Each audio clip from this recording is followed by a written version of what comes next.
शीर्षक चंदा और जादुई पेंसिल।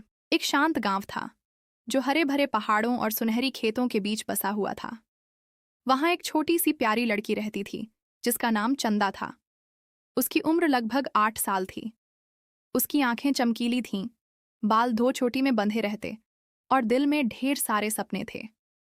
उसके पास ज्यादा चीजें नहीं थीं, न अच्छे कपड़े, न किताबें, न खिलौने, लेकिन फिर भी वह कभी शिकायत नहीं करती थी। उसे मिट्टी में चित्र बनाना, रंगीन पत्थर इकट्ठा करना और पंछियों को देखना बहुत पसंद था। हर दिन चंदा अपने फटे पुराने नोटबुक और एक छोटी सी टूटी पेंसिल के साथ स्कूल जाती थी। उसे पढ़ाई का और खासकर चित्र बनाना बहुत शौक था। उसके बनाए चित्र भले ही परफेक्ट ना हो, लेकिन वे उसकी कल्पना से भरे होते। आसमान को छूते पेड़, बादलों से बने पक्षी और हवा में तैरते घर। एक दिन स्कूल से लौटते हुए उसने एक नीम के पेड़ के नीचे एक बूढ़ी महिला को बैठे देखा। वह बहुत थकी हुई लग रही थीं। चंदा ने उन्हें अपना पानी पिलाया।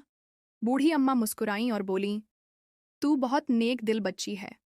फिर उन्होंने अपने झोले से एक पुरानी लकड़ी की पेंसिल निकालकर उसे दी और धीरे से कहा, यह कोई आम पेंसिल नहीं है।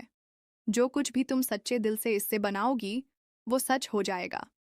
इससे पहले कि चंदा कुछ पूछ पाती, वह अम्मा वहां से चली गईं। उस रात चंदा ने तारों के नीचे बैठकर जमीन पर एक आम का पेड़ बनाया और धीरे से कहा, उग जाओ। अगली सुबह जब वह वहां गई तो सचमुच वहां एक आम का छोटा पौधा उगाया था। चंदा की आंखें चमक उठीं। यह पेंसिल सच में जादुई थी। अगले कुछ दिनों में चंदा ने पेंसिल से और चीजें बनाईं। अपने छोटे भाई के लिए चप्पलें, दादी के लिए कंबल और उन बच्चों के लिए किताबें जिनके पास कुछ नहीं था।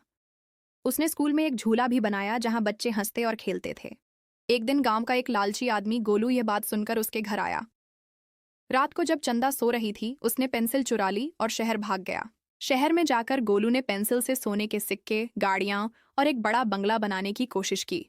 शुरू में सब कुछ बन गया, लेकिन कुछ समय बाद पेंसिल ने काम करना बंद कर दिया। उसने जितना भी कोशिश की कुछ भी नहीं बना। गुस्से में आकर उसने पेंसिल फेंक दी। इधर गांव में चंदा बहुत उदास थी, लेकिन उसने हार नहीं मानी। एक सुबह जब वह खेतों से गुजर रही थी, वही बूढ़ी अम्मा फिर से उसके सामने आईं और बोलीं, तूने बिना किसी स्वार्थ के दूसरों की मदद की, यही असली जादू है। उन्होंने चंदा को एक नई और भी सुंदर पेंसिल दी। इस पेंसिल पर सुनहरे डिजाइन थे और यह हल्की सी चमक रही थी। चंदा ने इस बार भी अपने लिए कुछ नहीं बनाया। उसने स्कूल के लिए एक छोटी लाइब्रेरी, बीमारों के लिए एक क्लिनिक और तूफान से टूटे घरों के लिए छतें बनाईं। धीरे धीरे गांव बदलने लगा।